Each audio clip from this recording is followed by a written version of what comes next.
Night patrol rule: never shoot a deer standing on two legs.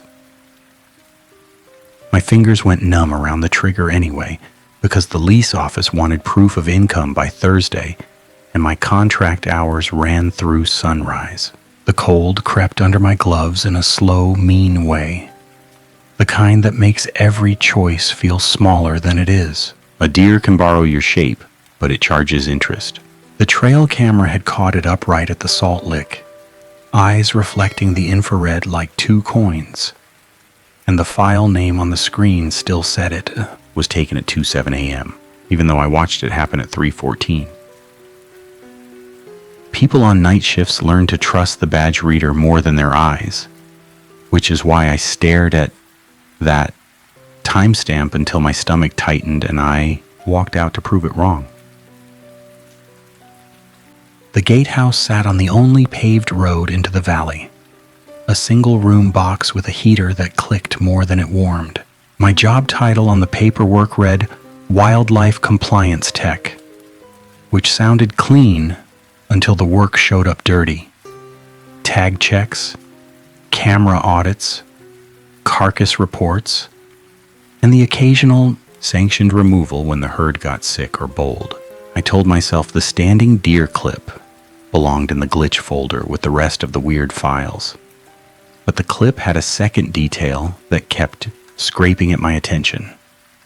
The deer's front hooves had left prints like knuckles in the mud, 5 dents in each step, and the mud looked pressed down from the inside. A laminated card hung from a lanyard beside the radio, curling at one corner where someone had tried to peel it off and failed. The plastic had a coffee ring baked into it, the kind of stain that never comes out. The card's line sat in the middle, blunt and too confident. If you see one standing, you do not fire. The first time I read that, and laughed, and told myself, someone had a sense of humor out here. The second time, my laugh didn't land. My rifle lay across the desk because I'd brought it from home, which broke policy. But policy had already started breaking me. The email that hired me came with a cheerful paragraph about stewardship, then a paragraph about penalties, and I'd clicked accept because the rent didn't care about my pride. A little part of me kept whispering that this gig would turn into a full-time badge, a better paycheck, a real schedule. But that part had gotten quieter as the nights got longer. Outside, the floodlight above the gate clicked off for its energy-saving cycle and left the valley dark enough to feel empty. The radio sat silent under my palm. The next sound came from the camera feed itself.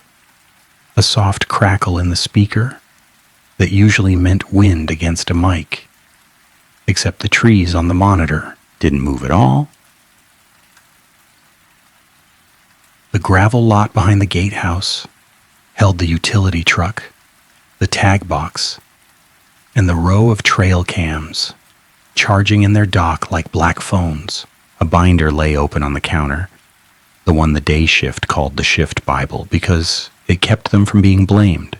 The binder had a missing tab, torn out so cleanly that a staple shadow remained, and the torn place was labeled in marker with a single word that had been crossed out twice.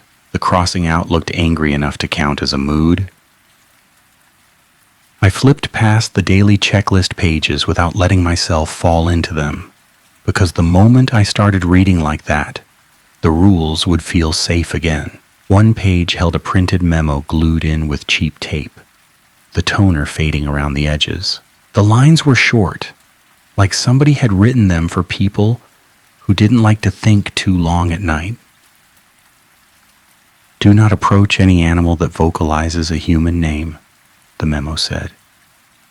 And the line beneath had a smear across the last word, ink dragged into a gray bruise. Do not respond. My throat went dry anyway, because the clip on the monitor had no sound, and the valley still managed to feel like it was saying something. The first shot I took wasn't at the deer. It went into a stump near the salt lick, because I needed to hear a normal sound and make my body believe I still lived in a world where cause and effect lined up. The gunshot cracked into the trees and came back thin, like the valley didn't want to return it fully. And for a second, I thought I'd hear the usual scatter of movement after. Nothing moved. No wings, no brush, no distant hooves. Silence like that isn't peaceful.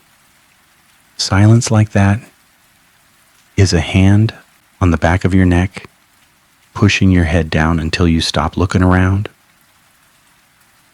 My phone buzzed in my pocket at the same moment, and the vibration felt like a lifeline until I saw the sender. It wasn't my partner, not the property manager, not the collection office. The screen showed a generic system address with no name, which made my thumb hover because my brain still believed in spam filters. The subject line, buried inside the body like an afterthought, read, "Heat Debt Procedure." And below it, the message started like any other corporate nudge. Reminders, compliance language, a cheery thank you for safeguarding the valley. Then the message shifted into something colder, something that didn't match the tone at all. "If you encounter a standing animal, you will maintain distance," it said. "If it speaks, you will state your full name into the radio so rescue can locate you." That line carried the shape of help. That line sounded like safety. That line felt like a trap dressed in a uniform, and I hated myself for how badly I wanted to believe it. A headlamp beam cut a narrow tunnel through the trees as I hiked the service trail toward the salt lick. The valley held old logging roads and abandoned fire breaks. The kind of spaces that still looked mapped, but didn't feel owned by anyone anymore. Every few steps I caught myself counting in fours, a habit from my last job in a warehouse where inventory came in pallets because numbers kept my hands steady. The cold made the plastic of my water bottle creak each time I squeezed it, and the sound kept timing itself to my breathing like the valley had, learned my rhythm. The salt lick sat in a small clearing with a trail cam strapped to a pine. Red indicator light dark because it was set to invisible IR at night. I didn't walk straight in. I circled.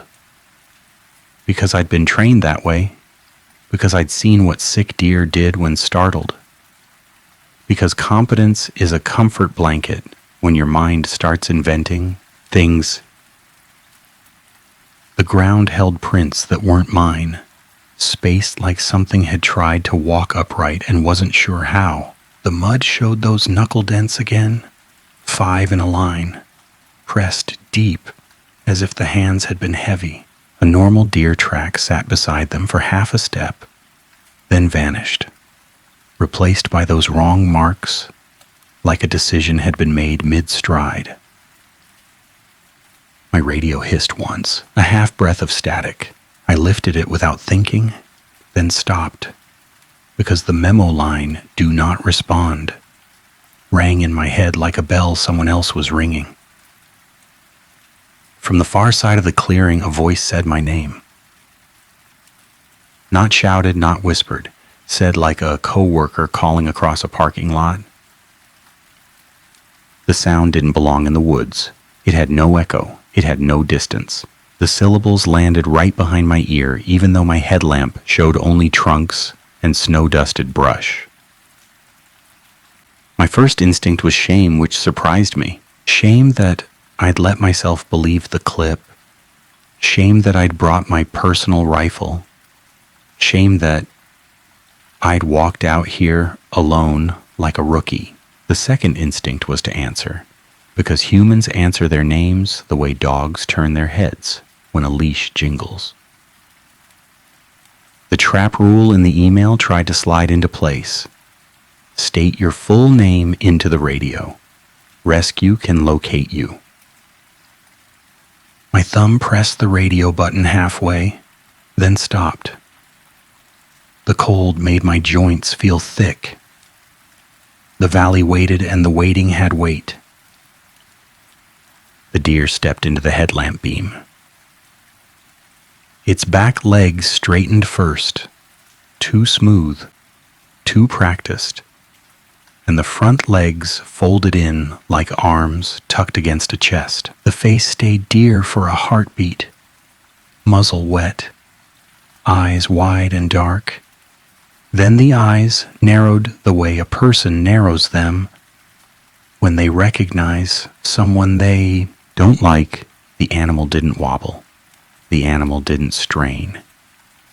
It stood with the lazy balance of somebody who has done it for years. The smell hit next, warm and iron-rich, like wet pennies left in the sun. My stomach twisted because that smell didn't match cold air and snow.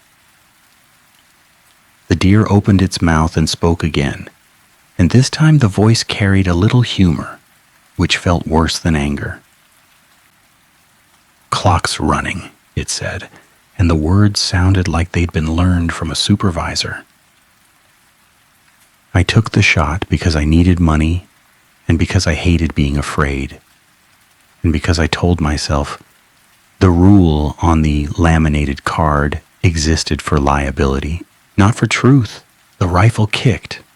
The sound tore through the clearing, and the deer's chest flinched in a way that would have dropped any normal animal. The deer didn't fall. It looked down at the wound, then looked back up at me with something close to disappointment, like I'd failed a test I hadn't studied for. A thick, rust-colored runoff seeped from the hole, but it didn't drip. It crawled, climbing the fur in slow streams as if gravity had changed its mind.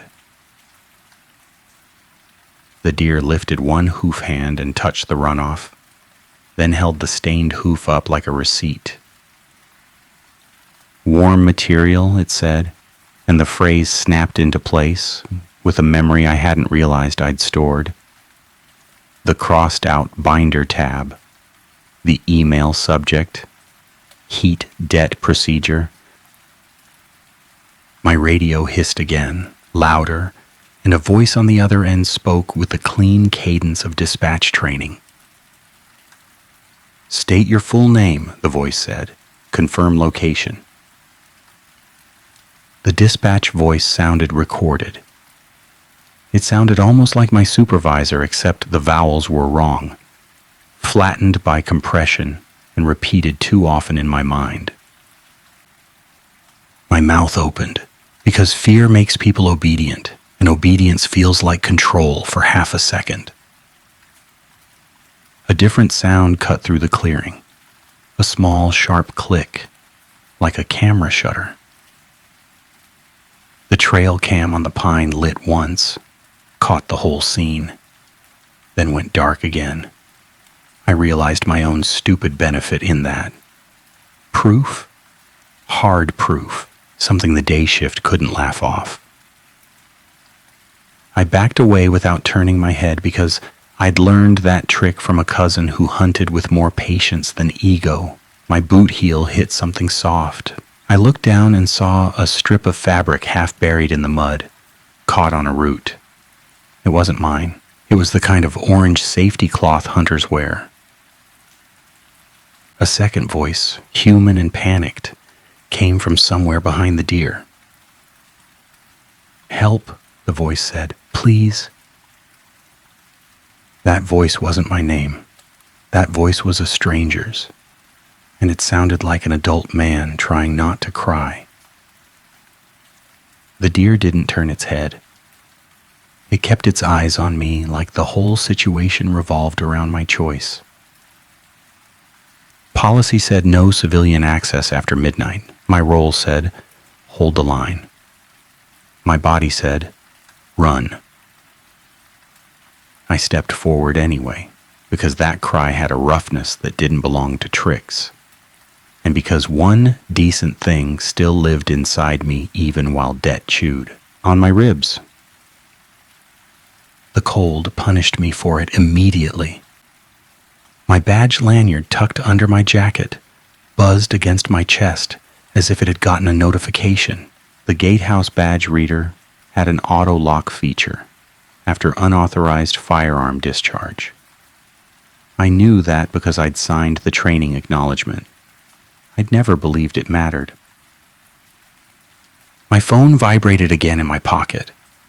A new message appeared, no sender, just a line that made my blood feel thin. Access reduced. The valley had taken my first resource in exchange for my first mistake, and it did it with the calm efficiency of payroll software. The deer smiled, or at least the muscles around its mouth pulled in a way that mimicked a smile, and it stepped aside like a courteous host. Behind it, a man lay on his side near the brush, leg bent wrong, hand clamped over his mouth to keep the sound inside. His eyes met mine and begged without words. I grabbed his jacket and dragged him backward because lifting him would take time, and my arms started shaking, and because my brain kept chanting a small, stubborn phrase like a charm, "Keep your hands warm." The phrase slipped out of me without permission, and the deer's eyes flicked to my hands like I'd set a password. "Good," it said. "You remember." The man's breath came in wet bursts against his fingers. He tried to speak, then winced and swallowed it. A plastic permit tag hung from his vest, the kind the valley issued to paying guests, and it had a printed code on it that I recognized from the binder. The code meant premium access, special route clearance, more money than I'd ever pay for recreation. He should have been safe. The deer stepped forward again, quiet on the mud like a person walking barefoot, and the trail cam clicked once more, as if it was eager. My radio crackled with the recorded dispatch line, repeating. I pulled the radio off my belt and threw it into the brush. The static died mid-hiss, like the sound had been yanked out of the air, and for a few blessed seconds, the valley stayed silent except for the injured man's breathing and my own heartbeat. That silence didn't last. The deer took one step, then another, and the clearing's temperature changed around it. A warm pocket in cold air that made my skin prickle. Warm material, heat debt, interest. I didn't get clever, I got stubborn. I dragged the man away toward the service trail, toward the gatehouse, toward whatever flimsy authority I still believed could hold the line if I put enough doors between us. The gatehouse light blinked weakly when I stumbled back inside with the injured man half leaning on me. The heater clicked, like a dying insect. I sat him in the only chair and wrapped a thermal blanket around his shoulders, because warmth suddenly felt like a currency I couldn't afford to waste. He tried to tell me his name, and I cut him off too hard. "Don't," I said, then softened it because he flinched. "Don't say your name out loud, not here."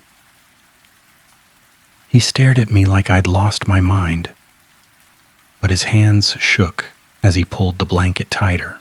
His phone lay cracked on the floor of his pocket, screen spiderwebbed, no signal. He'd been alone, which meant he'd done the thing people do when they think rules are for other people. The binder on the counter seemed to have shifted. I would swear on my life that it had been open to the memo page before I left.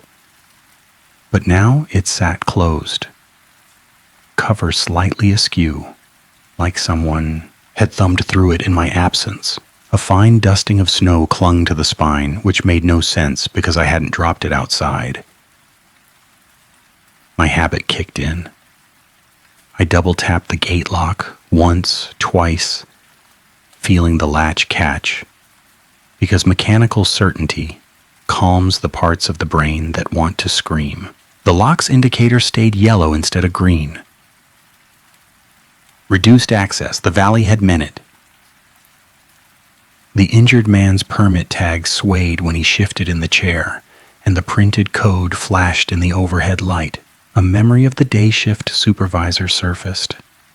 His tired laugh when he'd shown me the premium permit list. "Don't worry," he'd said. "If somebody pays enough, the valley doesn't eat them." The thought landed and made me nauseous, because it suggested an exchange I hadn't wanted to see. A new noise came from the trail camera dock behind me. The units were supposed to stay dark while charging, but one of them blinked its red LED like an old answering machine. The screen on the monitor woke up without me touching it, and the same standing deer clip played again. This time, it had audio. My name spoken in that calm, too-close voice. The injured man heard it and went pale under the blanket. "How does it know you?" he rasped. And I hated that question, because it assumed I belonged to the system that was hurting him. My phone buzzed again. Another email, another subject line buried in polite corporate language. This one read, "Caretaker exception." And the body contained a single sentence that felt like it had been written by a lawyer who'd never seen the woods. "If a guest is injured, you may escort them to the warming shed, provided you announce your full name at the threshold." That sentence tried to force a choice by pretending to offer one. It tried to make obedience feel like compassion. It tried to make my help cost me something permanent. The injured man's eyes looked glassy with pain, but he still managed a cynical laugh. "Warming shed," he said. "That's real cute." The valley had a warming shed.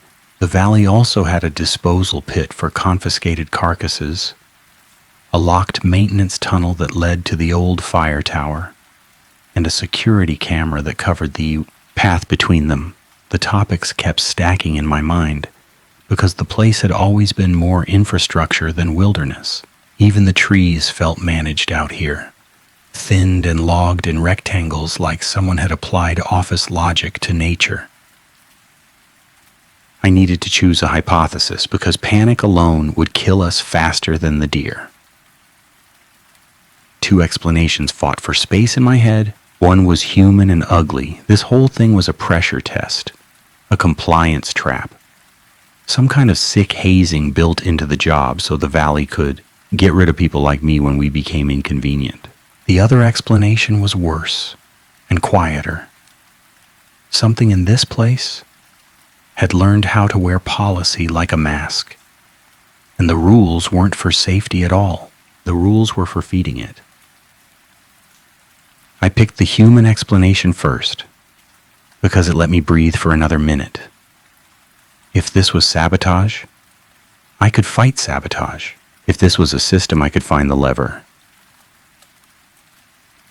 The trail cam dock blinked again, and the monitor showed a live feed from the path camera outside. The screen's caption bar, auto-generated by the camera software, had glitched into blocky symbols, then resolved into a single readable line for half a second. "Keep hands warm." The caption vanished, replaced by normal timestamp data, but my skin prickled, because that phrase hadn't come from my brain. The system had echoed it back like it belonged to the valley. I didn't notice it then, not really, because the injured man groaned and slid sideways in the chair, and blood started soaking through his pant leg in a slow, dark bloom that demanded action. The warming shed sat 50 yards down the path. A small metal building with a keypad lock and a propane heater inside. It existed to keep visitors from freezing if they got lost. And it existed, I realized, with a cold flash of anger, to keep them alive long enough for something else to happen. I grabbed the first aid kit, my flashlight, and a spare access fob from the hook by the door. The fob was meant for maintenance, a tiny plastic thing labeled with a faded letter, and I'd never needed it before. Now it felt like a lottery ticket. The injured man tried to stand. His knee buckled. I swore under my breath, then apologized, because he flinched like a kid being yelled at, and that made me hate myself even more.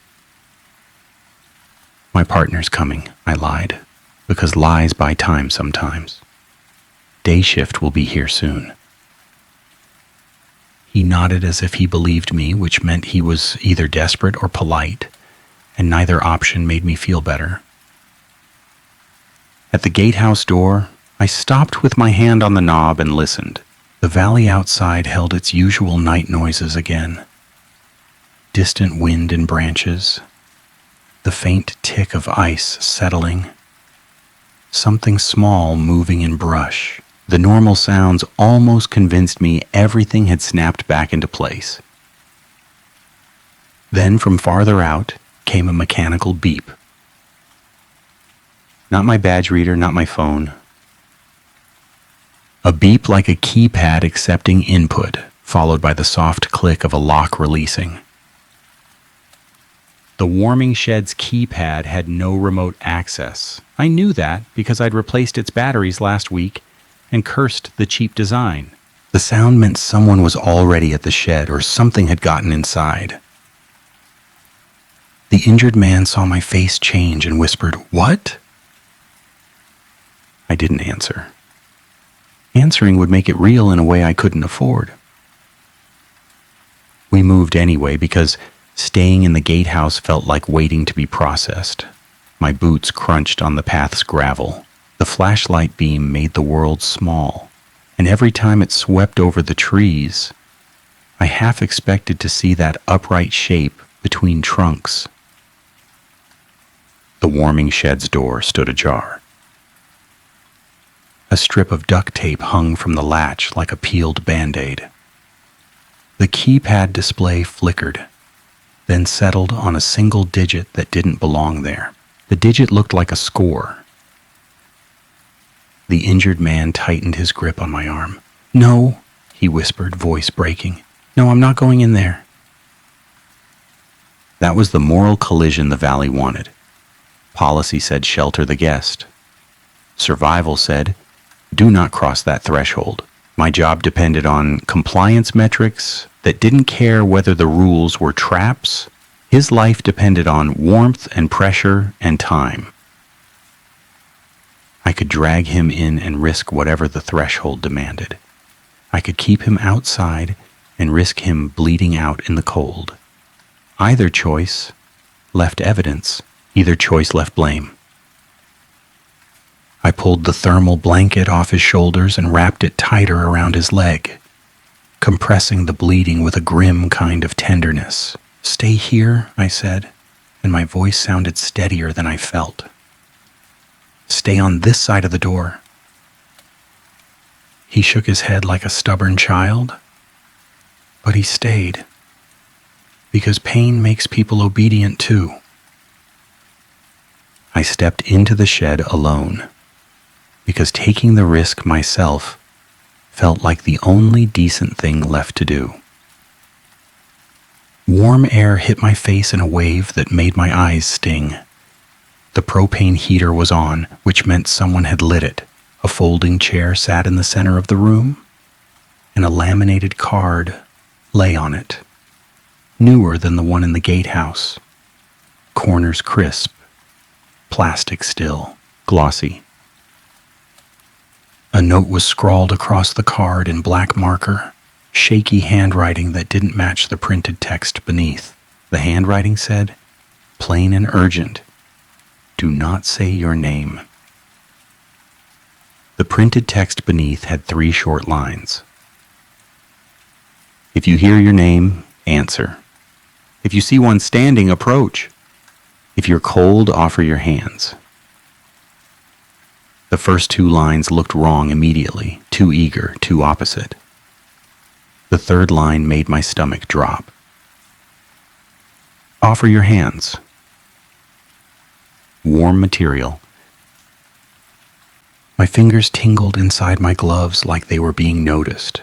The heater's flame made a soft whoosh, and behind that sound I heard something else. A faint, careful breath through plastic, like someone inhaling inside a bag. The breath came from the far corner, where the shadows gathered around a stack of spare propane tanks. My flashlight beam slid over that corner and caught a shape that didn't match any object in the shed. It stood half behind the tanks, cropped by the edge of my light, and the camera in my mind tried to interpret it as human because human is the only upright thing we understand. The head tilted, the outline narrowed where shoulders should be and widened where ribs shouldn't. The shape didn't move like a person. It moved like a deer trying to remember the script. I backed out without turning my back because every instinct screamed not to give it a clean angle, and the shed's warmth clung to my skin like oil. The injured man waited outside, jaw clenched, eyes fixed on my face for cues. Not inside, I said, and my voice cracked, which made me angry at myself. Not tonight. We limped back toward the gatehouse, because at least the gatehouse had cameras, and cameras meant evidence, and evidence meant the valley couldn't pretend I'd imagined it. The path camera clicked as we passed, and for a second the little red LED on its casing glowed bright enough to see. That shouldn't happen. The system was feeding itself attention like a machine that runs on watching. Inside, I yanked the binder open and flipped until I found the torn tab section. The missing tab label, crossed out twice, sat above a pocket of pages that had been cut out with scissors. Someone had removed the heart of the protocol. The staple shadow told me a page had been there once, and the shadow's outline looked like a single folded sheet, the kind that could fit in a jacket pocket.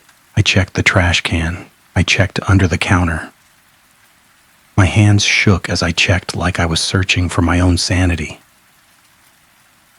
The injured man watched me with the exhausted patience of someone who doesn't know how to help.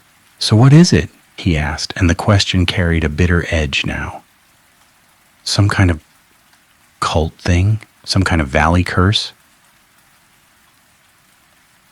"Could be sabotage," I said, and the lie tasted thin even inside my own head. Could be a sick prank.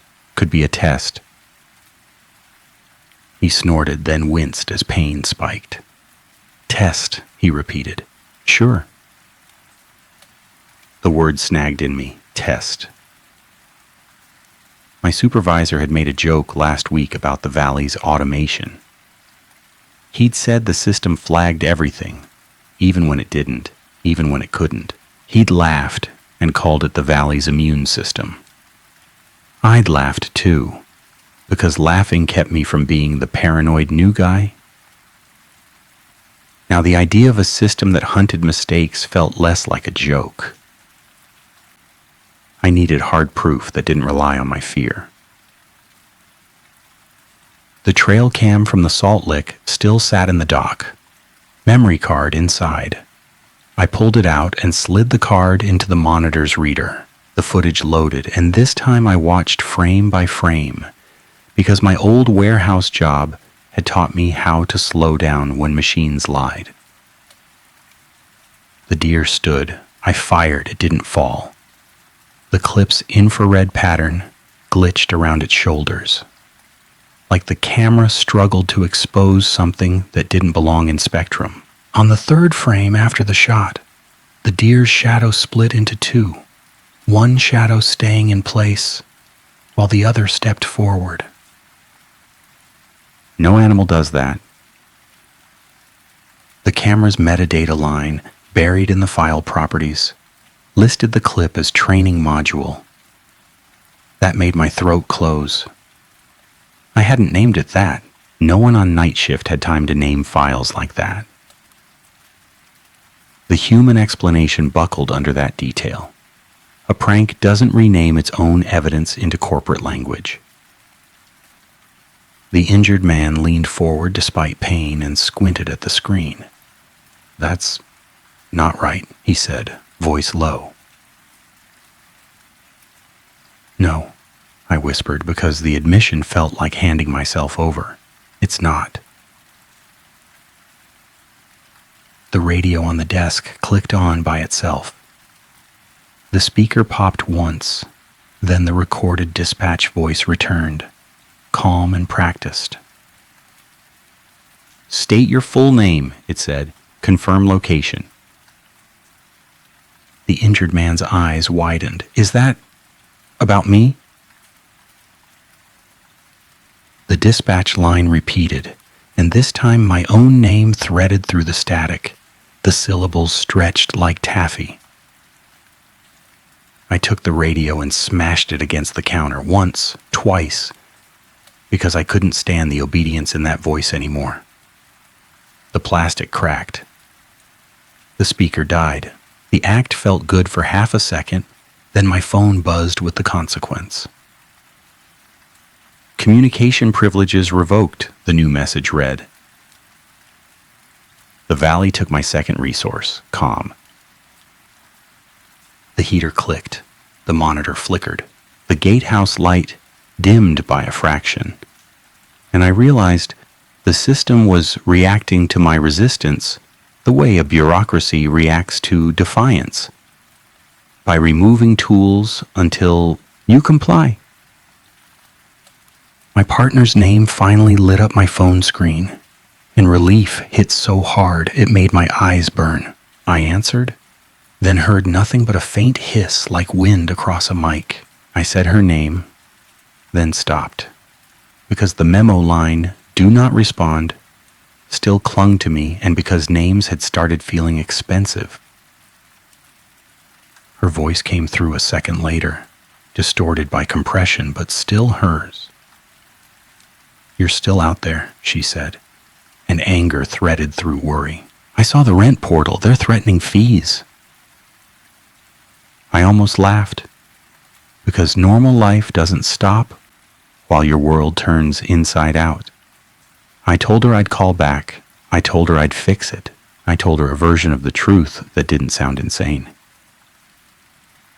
"I've got a guest injured," I said. "I'm handling it." She paused, then softened. "Are you alone?" The question hit like a punch, because the answer was no. And the Valley had made no dangerous. "I'm not alone," I said carefully, and the words came out like a promise. The call dropped mid-syllable, and the hiss of dead air stayed in my ear longer than it should have. My phone screen showed full bars. No signal loss icon, just a dropped call like someone had cut a wire with scissors. The injured man watched me and said quietly, "That place doesn't want you to have help." "Or it wants me to ask for it the wrong way," I said, and the thought tasted bitter. A plan formed out of desperation and habit. If the Valley wanted my name, I'd give it something else. If the system ran on compliance triggers, I could feed it a controlled input and watch the output. I grabbed a spare ID badge from the hook. It belonged to a former tech, the kind of leftover credential that should have been shredded but never was. The photo showed a tired man with a beard, eyes half shut, and his name printed beneath in clean block letters. I didn't say the name out loud. I didn't even let my mind linger on it. I stepped to the door, held the badge near the reader outside, and swiped. The reader beeped red, then green, then red again. The lock clicked halfway, hesitated, then locked harder. The system couldn't decide whether to accept him. On the monitor, the path camera feed glitched. The caption bar flashed the phrase again, then changed. Keep hands warm. No, not that. This time the caption read, pay with heat. The words sat there long enough to be read, then vanished. The injured man swallowed hard. What does that mean? He asked. But his voice sounded like he already knew. A thud came from outside, heavy and deliberate, like someone had set something down on the gravel. I didn't open the door. I didn't look through the window right away. I stood with my hand on the lock and breathed through the pressure in my chest until my thoughts lined up again. When I finally looked, the floodlight above the gate had turned itself on, washing the lot in harsh white. In that light, a deer stood near the utility truck, upright on its back legs, like a person waiting at a bus stop. Its front legs hung at its sides, elbows bent wrong, hooves angled inward like hands learning manners. A second deer stood beside it, also upright. The valley had multiplied the problem like it was scaling a process. The first deer raised one hoof hand and pointed at the gatehouse door, slow and patient. A voice carried through the glass. Too clear. Too close. Confirm location, it said, and the dispatch cadence made my stomach churn. The injured man made a small sound, a trapped sob.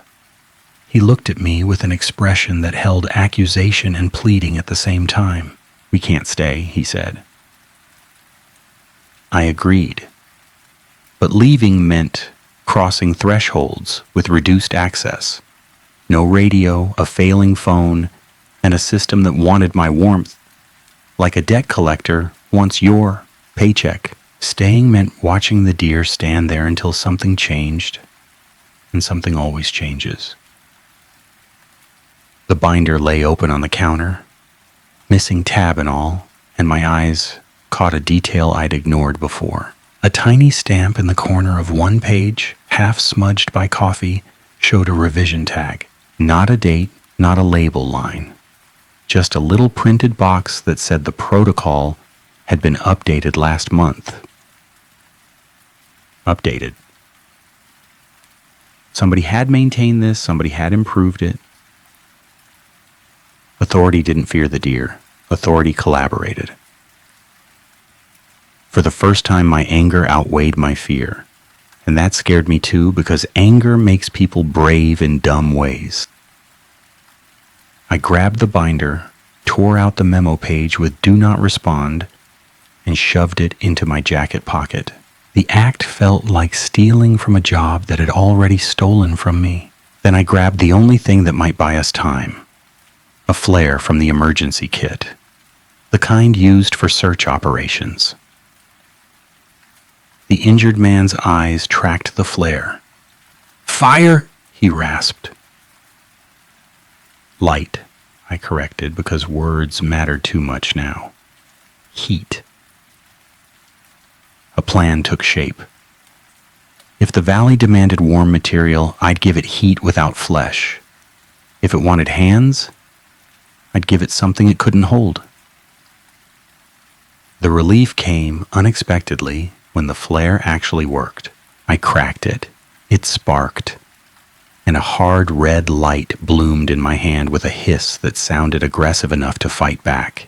The standing deer outside flinched, not from fear but from attention, like the light had pinged it in a way the system recognized. I shoved the flare into the metal trash can outside the door without stepping fully out. The trash can smoked, glowing from within like a forge. and the deer's heads turned toward it in perfect unison. For a few seconds, they forgot the door. That felt like victory. That felt like breathing room. That felt like the valley's machine had finally been given the wrong input, and I clung to that feeling like it was a rope. I got the injured man on his feet again, half dragging him toward the back exit, because the gatehouse had a maintenance hatch that led to the old service tunnel under the road. The tunnel was supposed to be locked by a padlock that only day shift used, but I'd seen the lock key in the drawer, because day shift never put anything where policy said it should go. My hands shook as I fumbled the key into the lock. The key turned. The padlock clicked open. Competence win. The cost hit immediately. The overhead light above the hatch popped once, then died, plunging the back corner into shadow. The valley took my next resource, light. We crawled into the service tunnel with a flashlight beam bouncing off damp concrete. The air smelled like old soil and rust. The injured man's breathing echoed in the tight space. Too loud, too human. I kept my mouth shut because words felt like bait. Halfway through, the tunnel's ambient sounds stopped. No drip, no distant hum, no wind. Even our breathing felt muffled, like the air had thickened. In that dead quiet, something tapped on the concrete above us. 2 taps, pause, 2 taps again. The rhythm sounded almost polite, like someone knocking on a door. The taps moved with us as we crawled, staying directly overhead, matching our pace. I forced myself not to speed up because speeding up would make it a chase, and chases get people killed. The injured man whispered, barely audible, "Please," and I didn't know if he was begging me or the valley. The tapping stopped at the tunnel's exit. We emerged behind the maintenance yard, where stacks of fencing and old equipment sat under tarps like sleeping shapes. A security camera on a pole covered the yard, its little lens pointed down with an indifferent gaze. The camera's red LED glowed steady, which meant it was recording. Good. Evidence. A deer stood in the yard, upright, facing the camera like it knew its angle. I froze, because now the thing wasn't even hiding. Now it performed for surveillance the way employees perform for metrics. The deer turned its head slowly toward us, and the movement looked rehearsed, like it had watched humans do it in training videos. The deer spoke my name again, this time softer, almost kind. My body wanted to answer. My mind wanted to obey the embedded habit. The memo in my pocket burned against my chest like a warning. I lifted the flare's dead casing, held it like a baton, and forced my voice to stay inside my mouth. The deer's eyes dropped to my hands, and the corner of its mouth pulled again. "Pay with heat," it said, and this time the phrase carried satisfaction. The trap rule in the warming shed flashed in my mind. If you are cold, offer your hands. That was the test. That was the lure. That was the inversion. The rule that sounded safe would hand the valley exactly what it wanted. I didn't offer my hands. Instead, I grabbed a propane tank from the stack, rolled it across the gravel toward the deer, and yanked the valve open with a sharp twist. The gas hissed out, invisible, but the smell hit immediate and sharp. The deer flinched as if the scent scratched it. I struck the flare casing against the gravel, hard, trying to spark something, and nothing happened because The flare was dead. Panic surged. My fingers fumbled in my pocket for the lighter I used for cigarettes. I'd promised my partner I'd quit. My hands shook so badly I almost dropped it. The lighter flicked once, twice, flame. I touched the flame to the gas stream. A sheet of fire whooshed up, brief and bright. Not an explosion, just a hard bloom of heat that washed the yard in orange. The deer recoiled, not from pain, but from obligation. The fire pulled its attention the way my name had pulled mine. The camera's lens whirred. The red LED blinked faster, recording the heat spike like a system log. The injured man sobbed out a laugh that sounded hysterical. "Holy," he started, then choked it back. The deer didn't burn. The deer didn't scream. The deer simply stepped away from the flame like a manager avoiding a mess they didn't want to clean. And I realized heat wasn't a weapon. Heat was payment. I'd just tossed cash on the ground. The valley had tricked me into feeding it. My stomach dropped so hard it felt like falling. That moment of relief snapped into something uglier. Because the fire didn't scare the deer. The fire made it stronger. The flame died down as the gas emptied, leaving a hot metal tank and a bitter smell. The deer stepped closer, eyes bright now, and behind it, more upright shapes moved between the tarps. Not running, not rushing, arriving. The seeming victory had been real only in my head. The real rule had been hidden beneath the trap rule. Anything that warms becomes currency here, and currency always gets collected. We couldn't go back to the gatehouse. We couldn't go forward on the road with the gate sealed. The only remaining option sat in my mind like a word I didn't want to say. The old fire tower. The tower stood on a ridge above the valley, abandoned after a lightning strike years ago. It had a metal stairwell, a locked cab, and a line-of-sight view over the trees. The day shift called it useless. But useless things sometimes survive because nobody invests in them. I dragged the injured man toward the ridge trail, half carrying him now, because adrenaline had started to leak out, and pain had caught up. My legs burned. My throat tightened. Every breath tasted like propane and cold. Behind us, the deer's voice followed without effort. "Confirm location," it called like a lullaby. The ridge trail climbed steep. Switchbacks cut into rock and packed dirt. My flashlight beam shook. The injured man's weight pulled on my shoulder. My mind kept trying to bargain. Maybe daylight would fix it. Maybe it would end at sunrise. Maybe the deer were sick, and this was a fever dream. Then the path camera feed on my phone, which I hadn't opened, popped up by itself like a notification I hadn't asked for.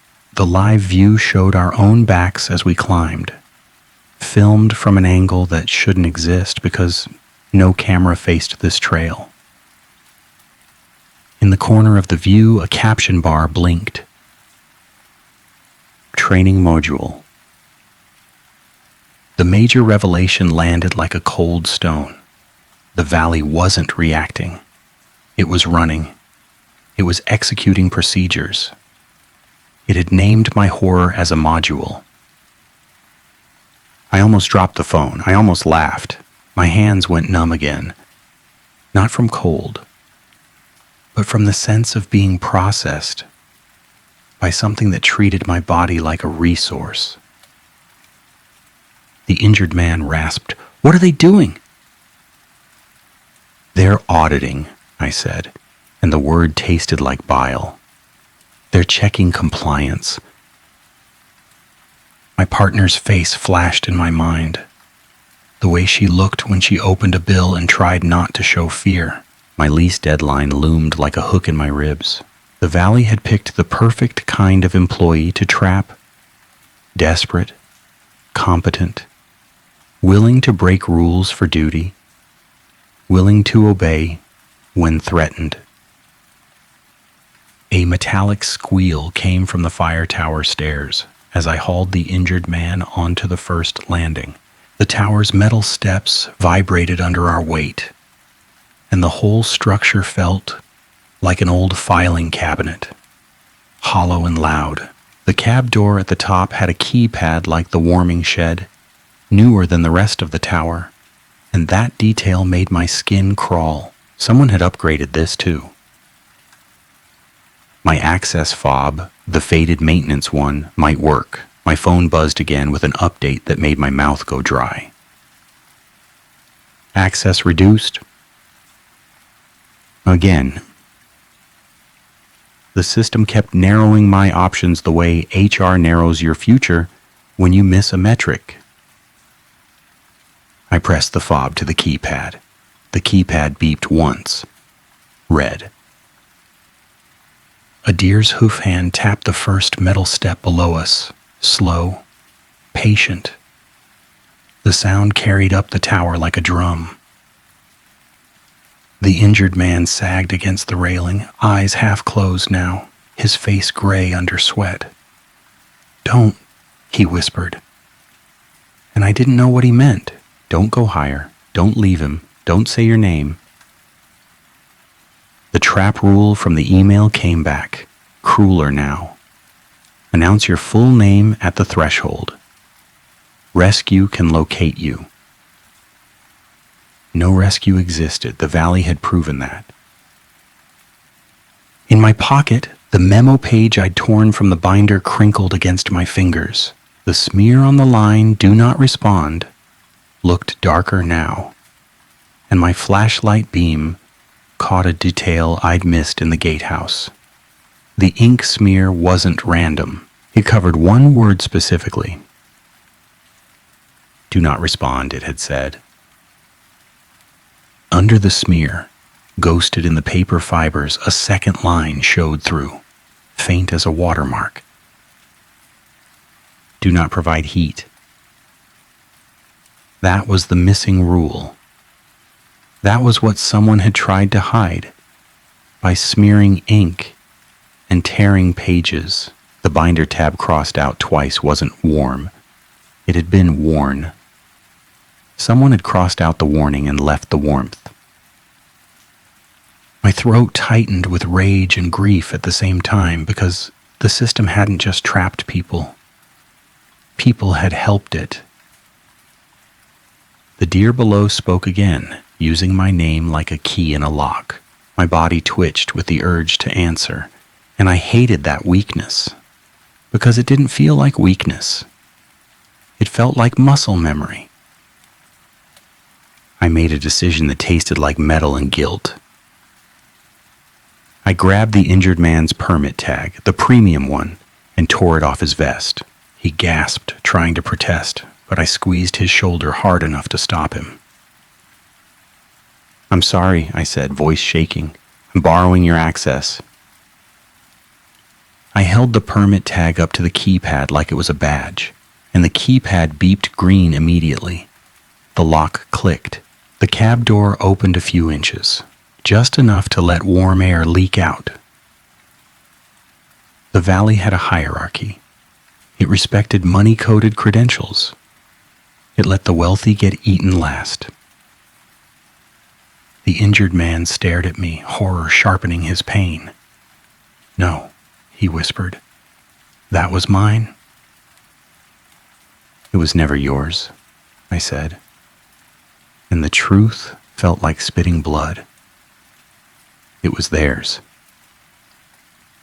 We shoved into the cab and slammed the door. The lock clicked. The keypad flashed. For a brief, impossible moment, we were inside, above the deer, with a door between us and the valley's hands. Relief hit hard enough to make me dizzy. The cab smelled like old wood and dust and something sweeter, like heated plastic. A desk sat in the corner with an old radio unit bolted to it, unplugged, and a laptop sat open beside it, screen glowing with the same interface as the gatehouse monitor. The laptop showed a checklist, not in bullet points, not as a list on paper, but as a flow chart of green and red statuses. The screen labeled our situation like a case. Witness cooperative pending. Guest contained fail. Heat recovered partial. I swallowed bile. The system had turned me into a metric? The injured man sagged onto the floor, back against the wall, eyes closed. His breathing sounded thin. "Please," he whispered again. And this time I knew he meant, "Please don't let me die up here with you." I tore open the first aid kit and pressed gauze to his leg, hands working on autopilot because hands want tasks when the mind breaks. Blood soaked through. I needed a tourniquet, but the kit didn't have one. Just cheap bandages and antiseptic wipes, like the valley expected minor injuries, not real ones. A file folder lay on the desk, paper edges curled. The kind of folder used for records that someone wants to feel physical. A symbol had been stamped on its corner, a straight line crossing a wavering line. The stamp ink had bled, and the wavering line looked like it had been drawn twice. The folder held printed screenshots from trail cams, some of them showing standing deer in different clearings. None of the images had dates or location labels printed as standalone headers, but the file names in the corner carried similar naming. Training module, caretaker exception, heat debt, procedure. A line of handwriting in the margin of one screenshot caught my eye because it didn't match corporate tone.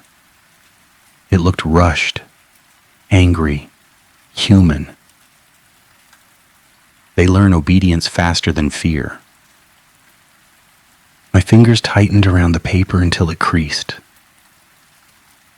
A sound came from below the cab, faint at first. Not hoof on metal, not voice. Something like pages turning, slow and careful. In a book no one had opened. The sound shouldn't exist in open air. The sound belonged in a quiet office at night when someone pretends they're working. The page turn sound moved up the stairwell floor by floor without footsteps. The injured man opened his eyes, panic sharpening him for a second. "Do you hear that?" I nodded because lying felt pointless now. The laptop screen flickered. A pop-up alert appeared, edges jagged like a cheap system notification, and the text felt like it was mocking me with office language. "Compliance opportunity detected," it read. "Announce full legal name to confirm witness identity." My hands shook. My mouth went dry. The pop-up sat there like a dare. I stared at the unplugged radio bolted to the desk and felt something inside me go cold. The dispatch voice had never needed power. The system didn't run on wires. It ran on attention and obedience and names offered like signatures. The injured man whispered, "Don't do it." "I know," I said, and the confession felt like a prayer. "I know." The page turn sound reached the cab door, then stopped. Silence swallowed the tower for a beat long enough to make my ears ring. A gentle knock tapped the cab door. 2 taps, pause, 2 taps again. My body wanted to respond the way it responds to any knock. Check the peephole, ask who it is, open because opening ends uncertainty. The valley had built its whole machine around that reflex. I didn't move. The knock repeated, patient. A voice came through the door, calm, and it used my partner's voice this time. "Hey," it said, soft and tired. "Open up, I'm freezing." My eyes stung with sudden tears, not because I believed it, but because the valley had found the exact shape of comfort I needed. My mind flashed through a memory of her hands under mine on a cold morning, the way she squeezed my fingers when she wanted to ground me. "Keep your hands warm." The phrase echoed in my skull like a cruel joke. "I can't," I whispered, and my voice shook. "I can't." The laptop's pop-up changed. The text blurred, then resolved into a new line. "Heat debt outstanding." A second knock hit the door harder, more impatient. The page-turn sound resumed, faster now, like someone flipping through records to find the right file. The injured man groaned, and I saw the sweat on his forehead turn clammy. He was slipping.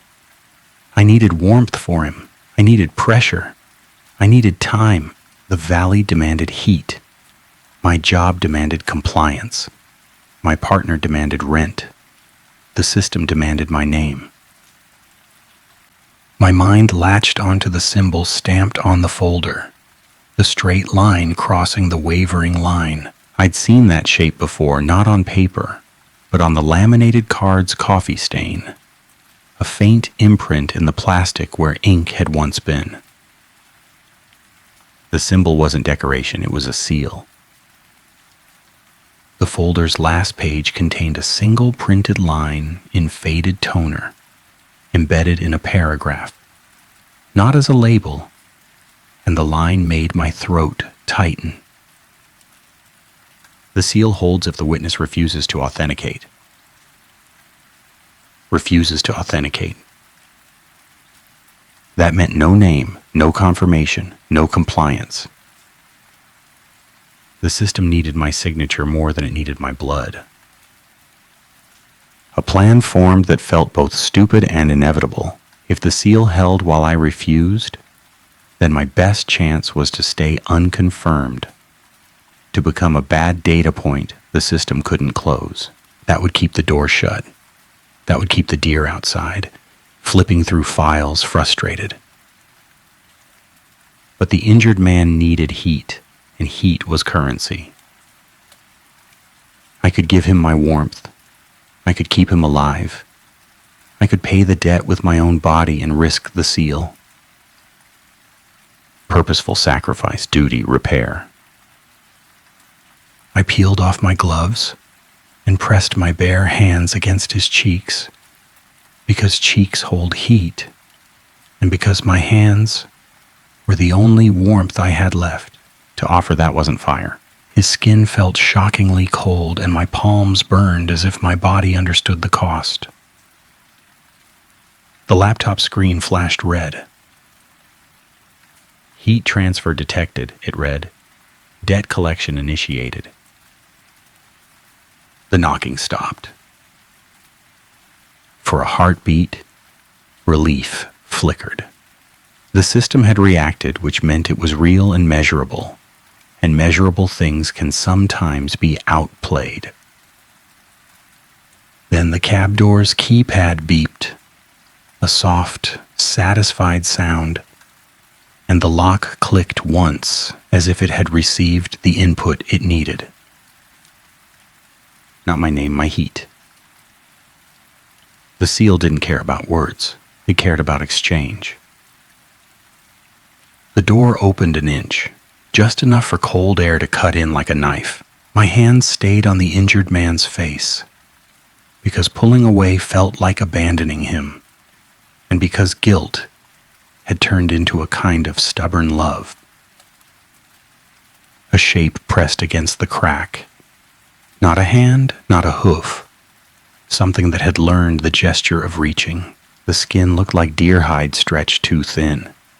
The fingers looked like hooves split into too many segments.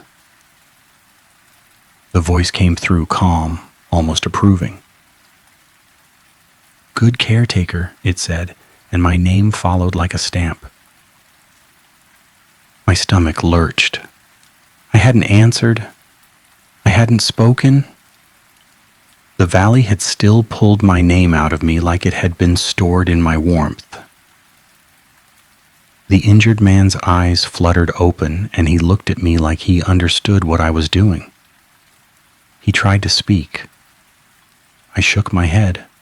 Small, urgent. "Don't," I whispered. "Don't say yours." He swallowed, tears sliding into his hairline. His hand grabbed my wrist with surprising strength, holding me there like he could anchor himself in my heat. The door creaked wider. I leaned forward and shoved the stamped folder into the crack, wedging paper against metal like a flimsy doorstop. The symbol scraped the frame. The door hesitated as if the seal recognized itself. The shape behind the door made a sound like a frustrated inhale. The page-turn sound below the cab became rapid, angry, like a stack of files thrown across a desk. I pulled the memo page from my pocket, the one that hid "do not provide heat," and I slapped it onto the laptop keyboard, forcing my own physical record into the system's interface. My hands shook so badly the paper crumpled, but the action felt right.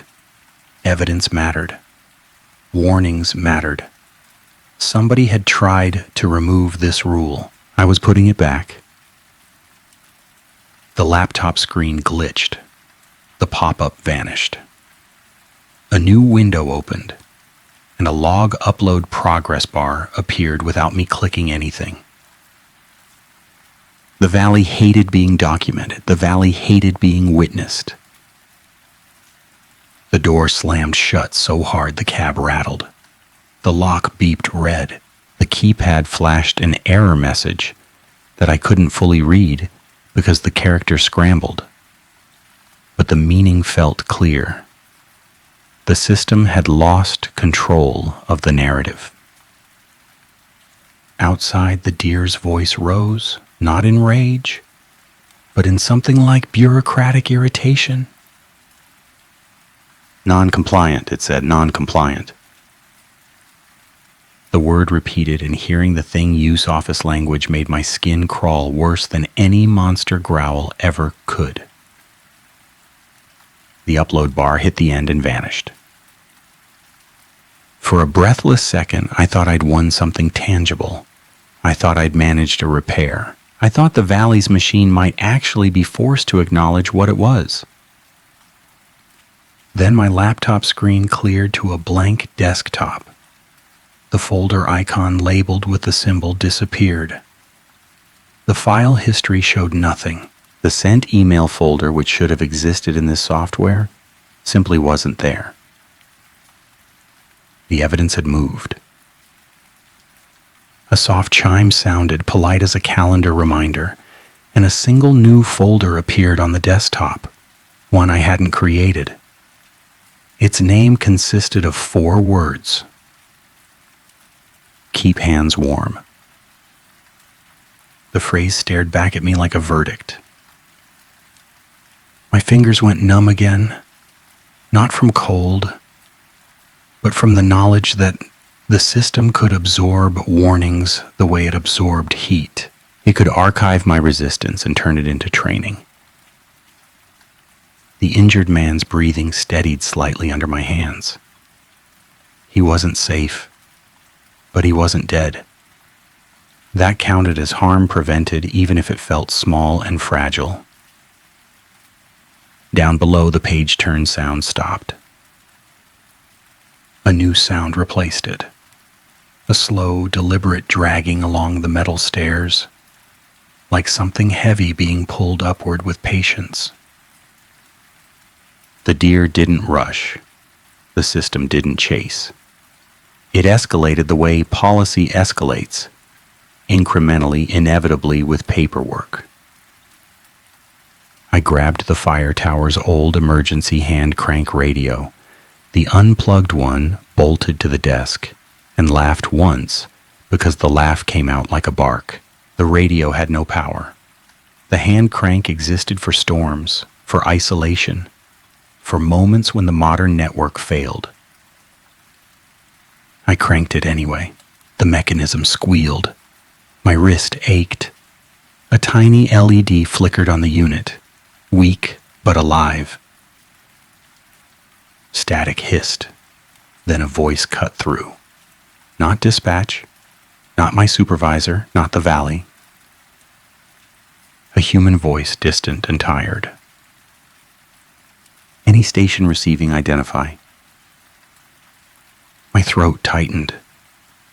I didn't say my name. I didn't even let the syllables form. I forced my voice through clenched teeth and offered only what mattered. Fire tower, I said.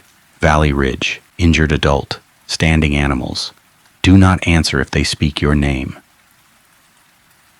The line came out messy, panicked, real. The voice on the other end paused. Repeat last, it said, cautious now. Before I could, the radio clicked off by itself. The LED died. My phone buzzed with the system's response, blunt and final. External transmission blocked. The valley took another resource, evidence path. But the human voice had existed for a second. The attempt had left a mark, even if the system tried to erase it. The dragging sound reached the cab door and stopped. A shadow fell across the window, tall and wrong. And for the first time, I saw the full outline in the glass reflection. An upright figure with deer, angles and human posture. Head too high, shoulders too narrow, hands too wide. The shape of a deer forcing itself into a person's suit. The window fogged from the outside, not from breath, but from heat against cold, like something pressed its face to the glass and warmed it. A single line of condensation formed on the window, drawn slowly like a finger writing. Not words, just that symbol again, a straight line crossing a wavering line. The system wasn't unique to this valley. The system traveled. My stomach dropped as a new thought surfaced, sharp and unwanted. The premium permit code on the injured man's tag hadn't looked local. It had looked standardized, like something used across properties. The continuity hint landed with dread. If this protocol existed here, it existed elsewhere too.